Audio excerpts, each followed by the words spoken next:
Talk a little bit about USF Bulls football. You've been down here in Tampa for a while. You know what it's all about, and this is a big stage, a Super Bowl stage, an NFL stage, and you just gave Alabama all they could handle. Um, Really, I've been here for a minute. Shout out to Coach Charlie Strong for really coming to get me out the inner city in Orlando, Florida, just to take how we said, a hood kid, a kid coming from poverty, to get a chance to show what I can do on a big level, the next stage. So really, it been a blessing, It's been a blessing for me, for my family, my friends, supporters, like all the ones who really rock with me, and mess with me the long way. But that been the main thing, really just trying to just bring this boys culture back. As you know, the last couple of years haven't been good ball for us, but as you see this year, we trying to bring it back for the better. So yeah. When I used to cover Jones, you sent gentlemen here and yourself. Gentlemen went to Seven, went up to the Ohio State. Guys go all over. You look at Illinois fighting Illini. Just talk about that Jones legacy and why it's important and why it's a beautiful thing. Really just been the standard from us set by Coach Elijah Williams since he took over the head coaching job. He believed in a lot of people, like you say. We sent a lot of people off to Division I football, Power 5 schools. No matter where it went, we all went up there with the mindset with him, going to excel and represent the city, represent Jones High School, and show that, the coaches could keep going back there and keep getting talent consistently. To have an opportunity to get an education and to play on Sundays. Yeah.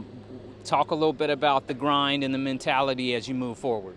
Oh yeah, always through the athlete first. That's what the main thing was here. Like, I got my degree in 3 years in finance, so the grind just been like, it's gonna be coming with a lot. It's just about, you gotta be time manageable. Just stepping up, putting on your big boy draws. Being an adult, really. Like me growing up, I had a baby at a young age, so I grew up early. So that was the main thing for me. So like nothing I never been in, facing adversity at sometimes, but I still bounce back to still stay consistent and stay on my grind. Last week, what was it like to look over there and see FAMU come in here and you guys turn them away?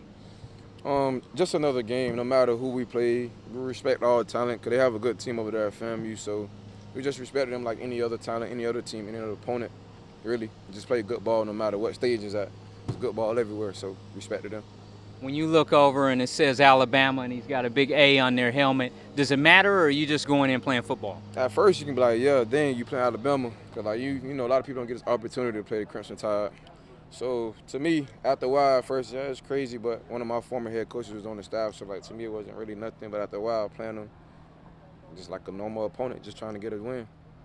In closing, what do you tell a young man that's in Orlando and he might be 7 or 8, 9, 10 years old and he's looking for a way up, looking for a way out, and he's playing football and trying to make it? What do you tell that young man? I'll tell him something, what I've always been harping on, really. Don't try to live a double life growing up. Choose one and stick to it, and whoever want to help you, let them help you. Because nothing wrong with getting help and asking for help in this world we're living in. As you know, there's a lot of stuff going on.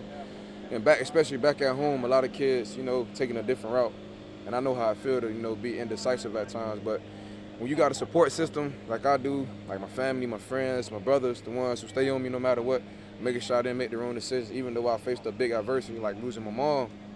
She never get to see me play a college game a day in my life, but they stayed on me like I'm the one. But I can tell the same kids back at home, like y'all the one too. So just trusting yourself, believing, keep God first too, pray, and have good ones in your corner, because sometimes it's going to go to a point where you got to cut some people off that you really love, and it's just probably for the better for you. That's just a sign from the Lord. Yeah.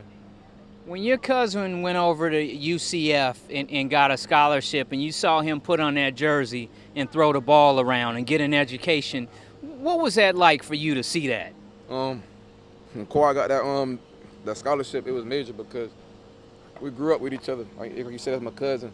Like, we played little league ball with each other. We grew up with each other, finished our high school career off with each other. And like, he put in a lot of work for that, even though he probably deserved more. But it's still God's timing. Like, he still went there on the grind to do what he got to do. Represent the Jones High legacy to show, like, no matter what situation you put us in, we always going to excel and prevail. Thank you so much. Yes, sir.